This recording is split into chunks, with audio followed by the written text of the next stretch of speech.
इन अमीर लोगों की प्लानिंग पैसों के मामले में बड़ी सिंपल होती है कि कुछ ऐसा प्लान करूं कि मुझे जिंदगी में कभी कुछ खरीदने के लिए दोबारा कोई प्लानिंग करने की जरूरत ही ना पड़े। ये होती है इनकी बेहतरीन प्लानिंग। कोई चीज पसंद आई, खरीदना है, खड़े खड़े डील कर दो। ये लोग इस चक्कर में नहीं फंसना चाहते कि मैं इस महीने इतना पैसा बचाऊंगा, अगले महीने इतना पैसा बचाऊंगा, तब जाके तीसरे महीने में ये चीज खरीदूंगा। प्लानिंग वाले इस लेवल पे अगर आप पहुंच जाओ तो मैं आपको भी अमीर कहूंगा। इस वीडियो को ना तो फास्ट फॉरवर्ड में प्ले करके देखें और ना ही इसकी एक भी सेकंड मिस करें, क्योंकि हो सकता है इस वीडियो को देखने के बाद आपके टाउन के अगले अमीर व्यक्ति आप बन जाओ। गरीब इंसान नहीं बल्कि गरीब उसकी सोच होती है, इसलिए मैं गरीबों को गरीब नहीं बल्कि गरीब सोच वाले लोग बोलूंगा। इसी तरह अमीर कोई इंसान नहीं होता बल्कि अमीर किसी की सोच होती है, इसलिए मैं अमीरों को रिच माइंडेड कहूंगा। अमीरी उनके चारों तरफ नहीं होती बल्कि उनके दिमाग में होती है, इसीलिए अमीरों को दूसरे वर्ड्स में बोलते हैं फाइनेंशियली इंटेलिजेंट पीपल। मैं आगे आने वाले कुछ मिनट्स के अंदर दो बातें क्लियर कर दूंगा। पहली तो ये कि आज आप अमीर क्यों नहीं हो, उसका सबसे बड़ा कारण क्या है, और दूसरी बात ये कि अब आप अमीर कैसे बनो। आज आप दुनिया का XYZ कोई सा भी काम कर रहे हो या नहीं कर रहे हो या करने वाले हो, ये वीडियो आपके अमीर बनने के सपनों को सच कर सकता है। कोई एक चीज अगर सक्सेसफुल अमीरों को बाकी लोगों से अलग बनाती है ना, तो वो है मनी माइंडसेट, रिच माइंड या पैसे वाली सोच। फर्स्ट टॉपिक चालू करता हूँ इस वीडियो का कि आज आप अमीर क्यों नहीं हो। चलो थोड़ा आपके अंदर झांकते हैं, गौर से सुनना मेरी बातें, आपसे रिलेटेबल है कि नहीं वो।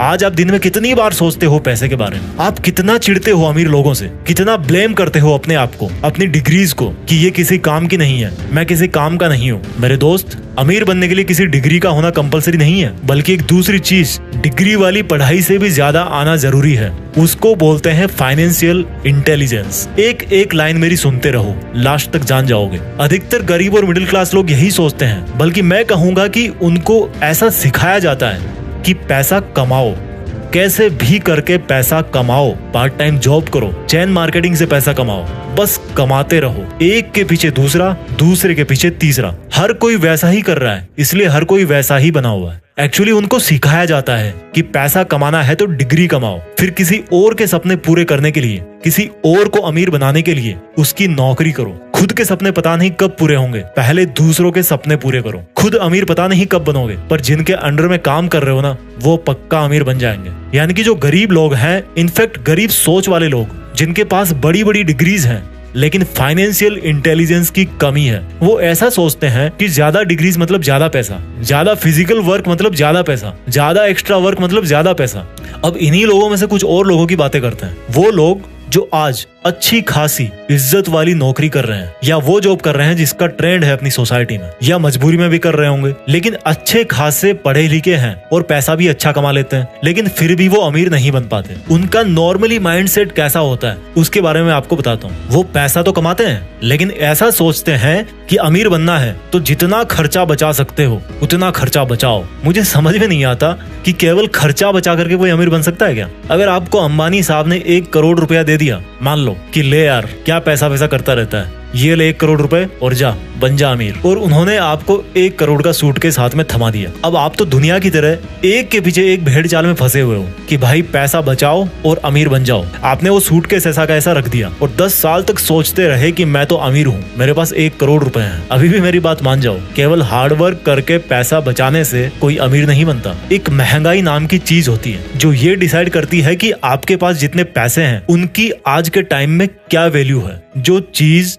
10 साल पहले 50 रुपए की आती थी, हो सकता है वही चीज आज 500 रुपए की आ रही हो। उसके 1 करोड़ ही है 10 साल में, लेकिन मार्केट में जो चीज पहले 1 करोड़ की आती थी वो अब 3 करोड़ की हो गई। 10 साल से वो सोचे पड़ा था कि भाई मैं अमीर हूँ, बल्कि होता क्या जा रहा है, वो गरीब होता जा रहा है। अमीर बोलोगे उसको, भले ही उसके मन में शांति है कि उसके पास 1 करोड़ रुपए हैं, लेकिन वो दिन प्रतिदिन गरीब होता जा रहा है। एक गरीब मिडिल क्लास और एक अमीर, इन दोनों में यही बेसिकली फर्क होता है। अमीर लोग केवल एक्स्ट्रा फिजिकल वर्क और एक्स्ट्रा सेविंग करके अमीर नहीं बनते। अमीर लोग पैसों से पैसे बनाते हैं, पैसों को इन्वेस्ट करते हैं, उनकी वैल्यू डाउन नहीं होने देते। वो ही 1 करोड़ अगर किसी मनी माइंडेड इंसान के पास आता तो वो उसके पता नहीं 10 साल में 10 करोड़ कर देता या 50 करोड़ कर देता। यही कारण है कि गरीब माइंडसेट वाले इंसान को आज आप 1 करोड़ भी दे दोगे ना तो वो कुछ दिनों बाद में वापस उसी लेवल पे आ जाएगा और अमीर अमीर से अमीर होता जाता है। क्योंकि देखो, गरीब माइंडसेट वाला या तो पैसा बचा के रखेगा या खर्च भी करेगा तो ऐसी जगह पे खर्च करेगा जहां से उसको वापस कुछ नहीं मिलने वाला, वो पैसा चला गया उसके पास से। जैसे उसने कार ले ली, महंगा घर ले लिया, जरूरत से ज्यादा मौज मारेगा और वापस कुछ दिनों में वैसा ही होकर बैठ जाएगा। ये जो गरीब माइंडसेट वाला इंसान है ना, शरीर से काम करने में ज्यादा विश्वास रखता है, जॉब करता है, खर्चा बचाता है। और जो रिच माइंडेड लोग होते हैं ना, वो शरीर की बजाय अपने उस रिच माइंड से काम करते हैं। गरीब माइंडसेट वाले जॉब करने के बारे में सोचते हैं, जबकि अमीर माइंडसेट वाले पता क्या सोचते हैं कि यार मैं जॉब क्रिएट कैसे करूं, अपना खुद का सेटअप कैसे करूं, अपना खुद का बिजनेस कैसे करूं। अमीर लोग खुद जॉब नहीं करते, बल्कि खुद से ज्यादा इंटेलिजेंट और डिग्री होल्डर्स लोगों से अपने अंडर जॉब करवाते हैं, पैसों को इन्वेस्ट करते हैं और पैसों से पैसे बनाते हैं। रिच माइंडेड बोलूंगा मैं इनको। अमीर सोच वाले व्यक्ति ही अमीर बनते हैं। इंसान के हालात गरीब सिर्फ तब तक होते हैं जब तक उसकी सोच अमीर नहीं हो जाती। अमीर लोग डिग्रीज के पीछे नहीं बल्कि नॉलेज के पीछे भागते हैं। अपने पड़ोसी के महंगी कार लेने पर वो जलते नहीं है, बल्कि अभी मार्केट में क्या बिक रहा है, किस चीज की डिमांड चल रही है, उसके बारे में रिसर्च करते हैं। रिच कंप्लेंट्स नहीं करते, नई नई स्किल्स सीखते हैं। पुअर माइंडेड लोग क्या करते हैं पता है?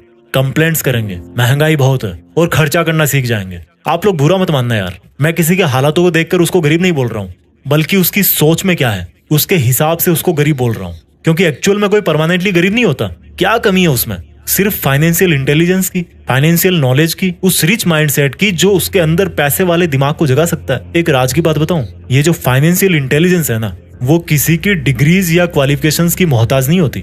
ऐसे कई लोग हैं, आपको अपने आसपास में मिल जाएंगे, जो आपसे कम पढ़े लिखे हैं लेकिन आपसे ज्यादा पैसे वाले हैं, क्योंकि उनके पास रिच माइंडसेट है, फाइनेंशियल इंटेलिजेंस है। और अगर आपके अंदर नहीं है वो वाली इंटेलिजेंस, तो मैं अब आपको वही सिखाने वाला हूँ। जो फाइनेंशियली इंटेलिजेंट होते हैं, उन लोगों की कोशिश हमेशा यही रहती है कि इससे पहले कि समय उनके पैसों की वैल्यू कम कर दे, उनको उन्हीं पैसों की क्वांटिटी बढ़ा देनी है। यानी कि महंगाई उनको दबाए, इसके पहले वो महंगाई को दबा दे। और इसके लिए वो क्या करते हैं? इन्वेस्टमेंट्स, निवेश। यानी कि फालतू खर्च करने की बजाय आप पैसा किसी ऐसी जगह लगाओ जहां पर वो और अधिक पैसा कमाए, उसके रिटर्न्स आए, उसका अमाउंट बढ़े। क्योंकि महंगाई बढ़ेगी, उसकी एक्चुअल वैल्यू कम होगी, तो उसके पहले उसका अमाउंट इतना बढ़ा देना है कि एक तो महंगाई आपका कुछ ना बिगाड़ सके और आप दूसरे लोगों के मुकाबले ज्यादा पैसे वाले बन जाओ। आप पूछोगे यार जीत पिक्स वाले भाई, पैसा इन्वेस्ट करने के लिए भी तो पैसा चाहिए ना, उसके लिए तो काम करना ही पड़ेगा।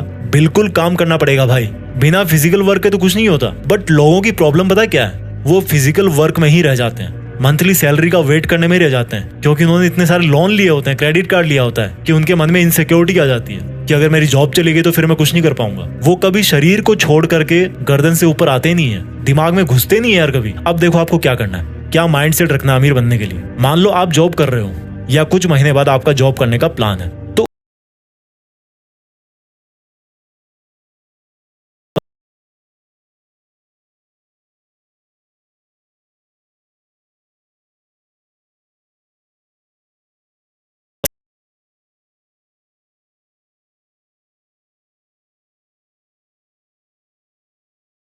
सेपरेट टॉपिक है। अगर आप लोग चाहोगे तो मैं इन्वेस्टमेंट पे भी एक स्पेसिफिक वीडियो बना दूंगा कि किस तरह से आप अपना जो इन्वेस्टमेंट बढ़ा करके वहां से अच्छे खासे रिटर्न्स ले सकते हो, वहां से कमा सकते हो, पैसों से पैसे बना सकते हो। लेकिन अपना इस वीडियो का जो मेन मकसद है ना, वो है अमीर बनने का माइंडसेट क्या होता है और कैसे लाते हैं। आप अगर ये माइंडसेट समझ लोगे तो उनको यूज करने के तरीके तो बहुत सारे हैं। अब मैं आपको कुछ बहुत ही बेसिक गोल्डन रूल्स बताने वाला हूँ, जो कि आपको गरीब माइंडसेट से निकाल करके एक अमीर व्यक्ति बना सकते हैं। तो इन्हीं में से जो पहला रूल है, गोल्डन रूल नंबर 1, वो ये है कि आपको अपने दिमाग को ये बात समझानी है कि I want to become rich, मुझे अमीर बनना है। आज मैं जो फिजिकली इन्वॉल्व हूँ, कहीं पे जॉब कर रहा हूँ, उससे मुझे बाहर निकलना है। जिस सर्किल के अंदर आप हो, जिस मकर जाल में आप फंसे हुए ना, उससे बाहर निकलने की आपको कोशिश करनी है। वो आपको पहले दिमाग में सोचना है। कुछ भी काम पहले दिमाग में होता है, उसके बाद फिर वो एक्चुअल में होता है। तो आपको सबसे पहले तो अपना माइंडसेट बनाना है कि मुझे अमीर बनना है। रूल नंबर 2, जितना आप नॉलेज ले सको, फाइनेंशियल नॉलेज, इन्वेस्टमेंट्स के बारे में, एसेट्स क्या होते हैं, लाइबिलिटीज क्या होती है, ये कोई बहुत बड़ी रॉकेट साइंस नहीं है यार। अगर आप 10-12 साल आप पढ़ते आ रहे हो किताबें, तो ये भी जस्ट एक किताब की तरह ही, उसको आप पढ़ो लेकिन इसको समझो। पढ़ने से ज्यादा इसको समझो। इवन आप घर बैठे नेट पे सीख सकते हो इन्वेस्टमेंट्स क्या होते हैं, एसेट्स क्या होते हैं। जो चीजें आपके पॉकेट में पैसा डालती है, आपको पैसे कमा करके देती है, उनको बोलते हैं एसेट्स। जो चीजें आपके पॉकेट से पैसा बाहर निकालती है, उनको बोलते हैं लाइबिलिटीज। एग्जाम्पल देता हूँ, मान लो आपने कार ले ली। अब कार ले ली और आपका कार लेने का मकसद ये कि भाई मुझे इसको taxi as a taxi service मुझे इसको यूज करना है, तो क्या होगा, आप पैसे कमाओगे उससे, तो वो आपका हो गया एक एसेट। लेकिन वही अगर आप एक महंगी कार ले ली आपने, हर साल उसका फिर आप इंश्योरेंस करवाओगे, पेट्रोल उसमें डलाओगे, उसकी सर्विसिंग करवाओगे, तो वो क्या हो रहा है, वो आपका खर्चा हो रहा है, तो आपकी लाइबिलिटीज बढ़ गई।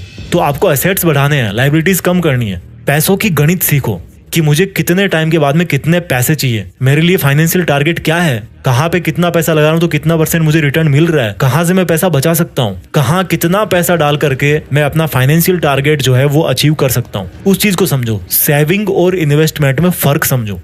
रूल नंबर 3, जब भी आप शॉपिंग करते हो ना, तो यार जो डिसीजंस जो होते हैं ना, वो सोच समझ के लो। कहीं आप कोई ऐसी चीज तो नहीं खरीद रहे हो जो आपको बार बार फिर से खर्चे करवाने वाली है। मींस आपकी लायबिलिटीज, यानी कि आपने देखा कि आपके पड़ोसी ने एसी लगा रखा घर में, एक